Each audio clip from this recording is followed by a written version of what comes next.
आमदार राजेश मोरे आपल्यासोबत आहेत. सर, काय सांगाल की ज्या पद्धतीने मराठी सर्वांना आलीच पाहिजे ही भूमिका मांडून रिक्षावाल्यांना आता कुठेतरी मराठी आली पाहिजे अशा प्रकारचा निर्णय घेतलाय, मात्र 4 तारखेला याच्या विरोधात अमराठी रिक्षा चालकांचा संप आहे. नेमकी आता आपली भूमिका काय असणार? कारण कल्याण डोंबिवलीकडे सगळ्यात जास्त रिक्षाचा ऑटो रिक्षा ही इकडे सगळ्यात जास्त चालते. आपली नेमकी काय या ठिकाणी भूमिका राहणार?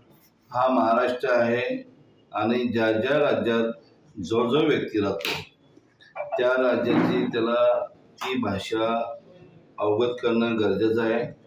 आणि मग महाराष्ट्रात राहणाऱ्या कुठलाही व्यक्ती असू दे त्याला मराठी भाषा आलीच पाहिजे. राज्य शासनाने ज्या रिक्षावाले काही चालवतात, जे ड्रायव्हरिंग करतात, ज्यांना मराठी वाचता येईल बोलता येईल त्यालाच परवाना दिला जाईल आणि हे अतिशय चांगला निर्णय आहे. आणि मराठी आलीच पाहिजे ना, आपला महाराष्ट्र आहे. महाराष्ट्रात तुम्ही बिझनेस करताय, व्यवसाय करताय, गाड्या चालवता, तुम्हाला त्या राज्याची भाषा आलीच पाहिजे आणि ती येणं अतिशय गरजेचं आहे. पण अमराठी काही रिक्षा चालक आहे त्यांनी त्यांच्या म्हणण्यावरती ते ठाम आहे की आम्ही हिंदीतच बोलणार, मराठी बोलणार नाही. लक्षात घ्या, हा महाराष्ट्र आहे. राज्यात ज्या ज्या राज्यात जातो तुम्ही बघा, साऊथला गेला की त्यांची भाषा वापरतात, तुम्ही दिल्लीला गेला ती भाषा करता, बंगालमध्ये गेला का ती भाषा वापरतात. आपल्या महाराष्ट्रात कोणीही धंदा करावा, आम्ही नाही कुठे म्हणतो. इथे धंदा करणारे पण परराज्यातून आलेले आहेत, नोकऱ्या पण परराज्यात करतात. आपला थोडा विरोध आहे त्यांना, पण इथे राहत असलेल्या नागरिकांनी मराठी शिकणं गरजेचं आहे, मराठी बोलणं गरजेचं आहे. आणि मग त्याप्रमाणे आपण सर्वजण चालतोय. आपण त्याच्यात 4 तारखेला संप याच्यावरती ते ठाम आहेत. आता मनसेने देखील खलगटाचा इशारा दिलेला आहे, त्या संपाकडे तुम्ही कसं पाहता? माझं तर स्वतःचं असं म्हणणं आहे की संप करण्यापेक्षा, आंदोलन करण्यापेक्षा आपण मराठी भाषा शिकलं पाहिजे. मराठी भाषा सोपी आहे, शिकायला सोपी आहे, बोलायला सोपी आहे. आणि मग त्याबद्दल तुम्ही चांगलं केलं तर तुम्हाला काय ड्रायव्हिंग लायसन्स असेल, धंदा असेल, तुम्ही करू शकता. त्याचे कुठे वाव आहे आंदोलन आणि उपोषण करण्यापेक्षा? त्याच्यापेक्षा तुम्ही मराठी शिका. मराठी शिकलं का तुम्हाला लायसन्स मिळणार आहे.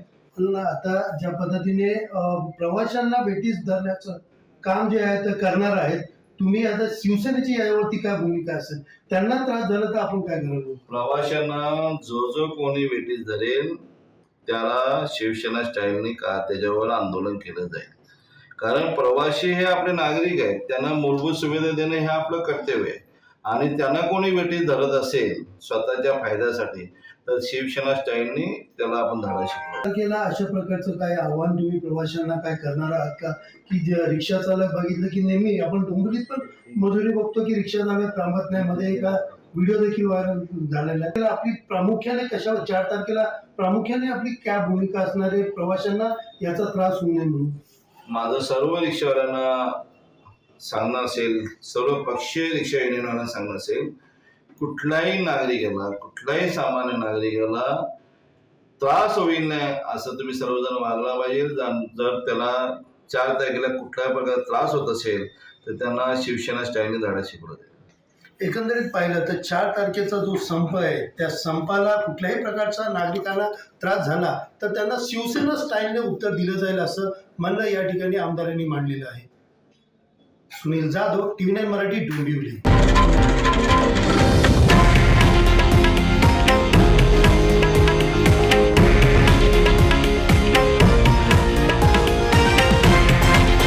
हे आहे देशातील नंबर 1 न्यूज नेटवर्क आणि आपण पाहत आहात TV9 मराठी, एकमेव.